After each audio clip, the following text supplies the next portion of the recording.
a maioria das mulheres talvez pense que o cônjuge, né, que o esposo, ou até outras pessoas, tem uma bola de cristal nas suas mãos para saberem o que se passa na nossa mente. E aí eu escuto muitas mulheres, quando passam por algum atrito dentro de casa, o marido pergunta: tá acontecendo alguma coisa? Eu fiz alguma coisa com você? E a esposa diz assim: não, nada, não foi nada, né? E, na verdade, esse tipo de atitude não vai trazer solução. Pelo contrário, isso vai gerar rancor no coração e vai trazer treva para o teu relacionamento. Então, saiba como expor aquilo que está no teu coração.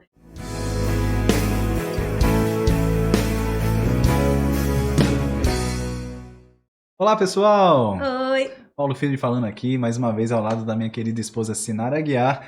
Nós estamos aqui no Fé, Família e Música.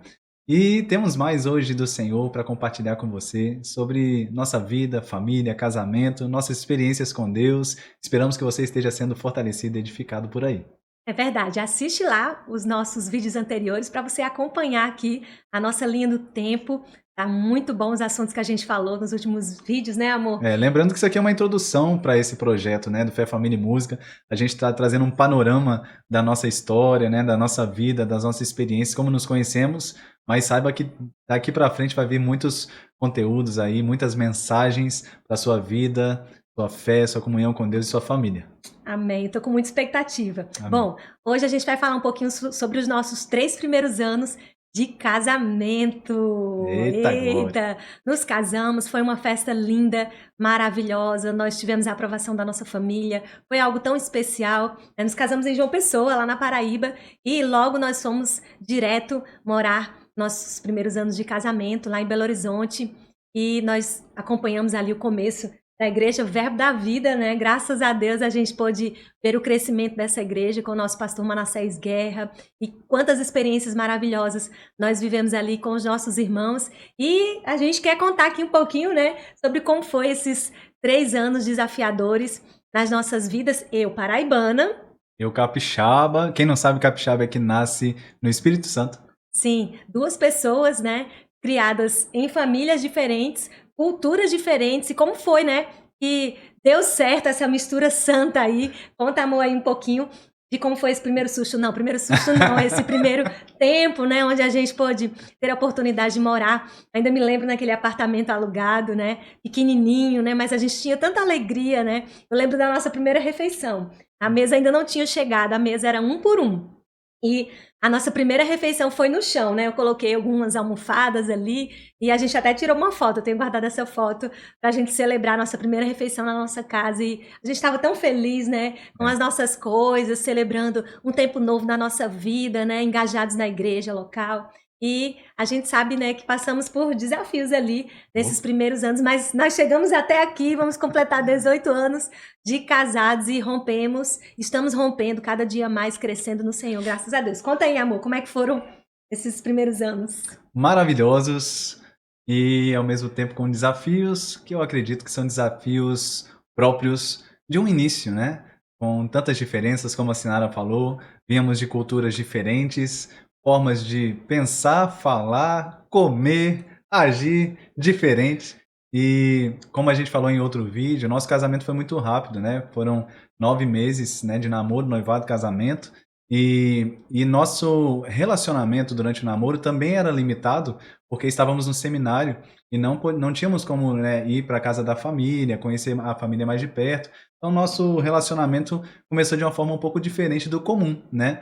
A gente não teve como imergir, né, aquela imersão na família, primeiro conhecer melhor a família de um e do outro. Comer um na casa do outro. Comer um na casa do outro. Não tivemos essa oportunidade. Sim. Então, no nosso primeiro ano de casamento, aí foi mesmo descoberta total, né? Foi algo maravilhoso, mas fomos ali expostos nós dois, claro, a nossas vidas por inteiro, né? E algumas coisas surgiram mesmo como muito diferentes da gente, né? A forma da Sinara falar era diferente da minha forma de falar, a minha referência, né, era, claro, a minha referência familiar, né, e a referência da Sinara, a referência familiar dela. Daqui a pouco chegamos num contexto completamente diferente. Uau, o que é isso? Como é que é esse negócio?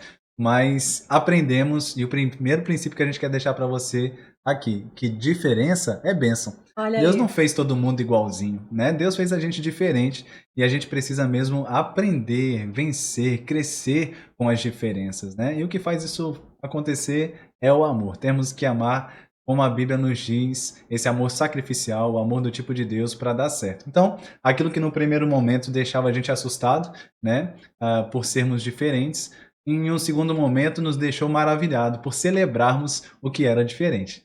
É verdade, né? Eu comecei logo a perceber, né, que o meu marido, ele tinha uma forma diferente de pensar, de agir, né?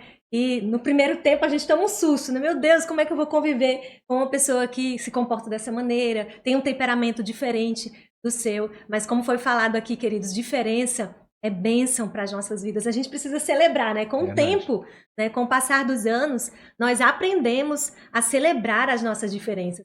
Então, graças a Deus que a Bíblia ela está baseada em princípios. E a gente foi descobrindo, por exemplo, que eu amo ir ao supermercado, fazer compras, né? E não existe nada de errado nisso. Tá? O meu marido, ele gosta de planilhas, então aqui em casa ele é o responsável de fazer as planilhas, eu sou a responsável de fazer as compras, né? Então, assim, a gente vai com o Muita tempo. compra, né, irmãos?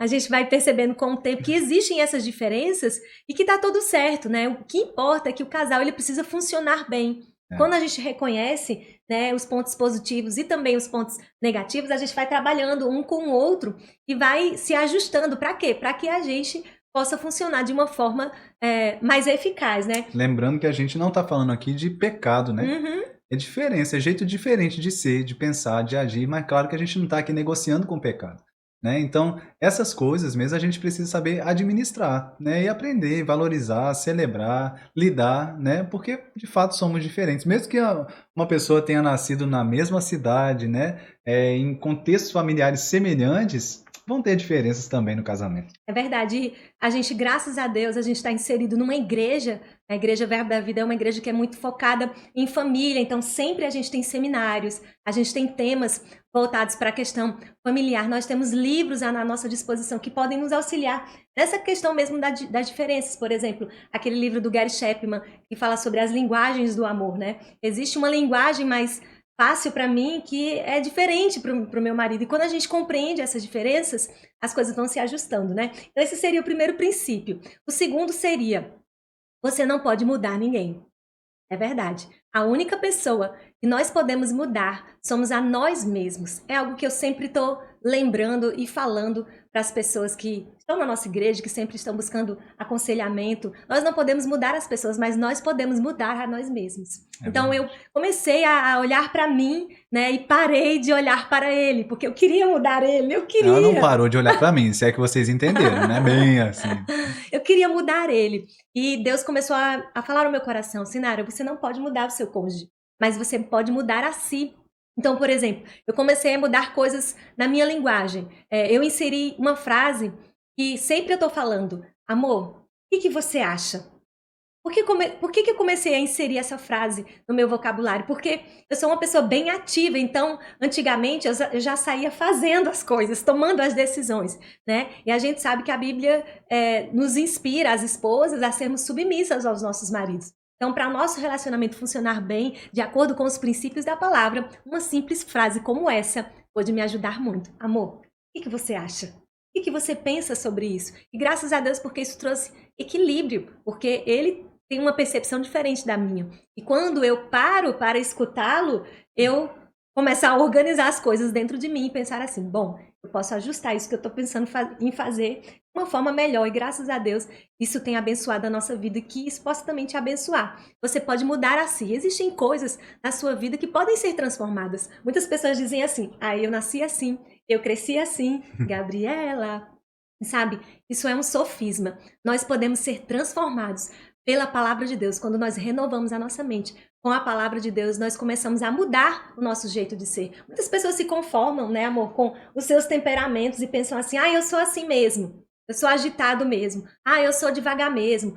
Eu sou muito bravo. E sabe, queridos, graças a Deus que em Deus é possível sim ter mudanças. Amém. Então, mude a si. E com certeza, quando você começar a ver mudanças na sua vida, o outro ele vai ser inspirado por causa das suas mudanças. Você pode ser uma inspiração na vida do seu cônjuge ou na vida de outras pessoas por causa da sua mudança. Verdade. Eu tô lembrando aqui do texto da Bíblia, né, que fala sobre o cônjuge, né, ganhar o outro pelo procedimento. Não seja por muita palavra, né, muito falar, mas pelo procedimento, né? Isso fala sobre a nossa vida, nosso testemunho dentro de Uhum. casa, ganhando o outro. Eu quero também dizer algo importante, que Sinara citou aqui a questão da submissão, né, bíblica da esposa ao marido, para ela vir até mim e perguntar o que você acha disso. Agora eu quero ressaltar também que nós homens não estamos alheios a esse princípio, né? Porque nós amamos a nossa esposa como Cristo amou a igreja. E Cristo não amou a igreja atropelando, né? Sendo Manipulando. manipulador. Aham. Não, o homem que ama a esposa também olha para a esposa e diz: amor, o que que você acha disso? Podemos seguir esse caminho? E a gente entra em outro conselho para você. Comunicação. O que vence diferença é comunicação. Nós precisamos sentar juntos e nos comunicar. Falar: olha, eu estou vendo essa situação dessa forma. Eu estava imaginando que a gente pode ir por esse caminho, agir nesse sentido, né? Eu pensei nisso. Ou às vezes você está frustrado porque a coisa não aconteceu como você pensava. Você precisa externar isso e dizer: bom, é que eu pensei que poderíamos ir por esse caminho. Essa forma como foi feito, como foi falado, não é a forma como eu acho correta, ou me machucou. Você precisa se comunicar. Claro que quanto mais antecedência, melhor, né? Se vocês sentarem como casal, conversar antes e visionar, alinhar as coisas para o futuro, maravilhoso, vocês vão evitar ruídos, né? E aquilo que é diferente, as diferenças, não vão gerar ofensas, não vão gerar tantos problemas. Pelo contrário, as diferenças com a comunicação, elas ganham Isso é potencial, porque verdade. aí você consegue pensar em coisas além, criar coisas com maior criatividade. Então é importante demais comunicação, conversa, falem um com o outro, expressem aquilo que está no coração de vocês. É verdade, esses princípios são vida para nós. E às vezes, ainda falando sobre comunicação, a maioria das mulheres talvez pense que o cônjuge, né, que o esposo, ou até outras pessoas, tem uma bola de cristal nas suas mãos para saberem o que se passa na nossa mente. E aí eu escuto muitas mulheres, quando passam por algum atrito dentro de casa, o marido pergunta: tá acontecendo alguma coisa? Eu fiz alguma coisa com você? E a esposa diz assim: não, nada, não foi nada. Né? E, na verdade, esse tipo de atitude não vai trazer solução. Pelo contrário, isso vai gerar rancor no coração e vai trazer treva para o teu relacionamento. Então, saiba como expor aquilo que está no teu coração. Importante a gente pensar também dentro desse tema de comunicação é que a forma como a gente fala um com o outro faz toda a diferença. Por exemplo, como é que você pede para o seu cônjuge fazer alguma coisa? Ou até mesmo seus filhos ou as pessoas que estão ao seu redor. Como é que você se comunica num grupo de WhatsApp ou outro tipo de comunicação, né? Por mensagem ou por e-mail. A forma como a gente se expressa, a forma como a gente pede as coisas, a forma como a gente se comunica, o nosso tom de voz. Eu fui aprender isso depois, queridos. Quando a gente percebe isso, que a gente entende que a gente precisa mudar e que as pessoas elas precisam saber o que está no teu coração, isso faz toda a diferença. Então guarda aí esses princípios que a gente deixou sobre como lidar, né, com as diferenças. Existe um outro, né, que a gente conversou aqui, que é a paciência. Amém? Oh, Ninguém muda da noite para o dia, né? Então é. a gente precisa ter essa empatia, ter essa paciência de que, assim como nós, né, temos as nossas dificuldades em mudar algumas coisas, o outro também tem as suas dificuldades e tem o seu tempo, né? E a gente precisa respirar fundo, para quê? Para que nós possamos compreender que essa mudança ela vai ser gradual e ela pode gerar, sim, uma transformação para que a gente possa lidar com essas diferenças. Amém. Deus está sendo tão paciente com a gente, né? Quem somos Exatamente. nós para não sermos pacientes com o outro também, né? Sim. Olha a paciência de Deus com a gente. Lembre-se disso, quando você estiver, de repente, um pouco impaciente com o seu cônjuge, né? Lembra da paciência que Deus tem com você. Aí, rapidinho, você temer ao Senhor, paciência vai chegar para você também e as coisas vão caminhar bem. Bom, a gente espera que vocês estejam sendo fortalecidos, edificados, abençoados, animados para o Senhor e para a vida de fé, vida de família. E cremos que esses conselhos podem mesmo gerar frutos na vida de cada um de vocês e oramos por isso, que esses conselhos alcancem sua vida, seu coração, sua família, sua casa e que produzam frutos a 30, 60, 100 por um na sua vida em nome de Jesus. Muito mais vem por aí, muito mais conteúdo, como a gente tem avisado. Isso aqui é só uma introdução para tudo aquilo que vem pela frente. Nós aprofundaremos muito mais cada um desses temas, desses tópicos, mas estamos felizes de você nos conhecer um pouco mais, Sim. a nossa história, a nossa vida, e tem muito mais pela frente. Fica com a gente, lembra de curtir esse vídeo, compartilhar com seus amigos, se inscrever no canal e participar desse projeto junto com a gente, em nome de Jesus. Amém. Até mais. Até lá.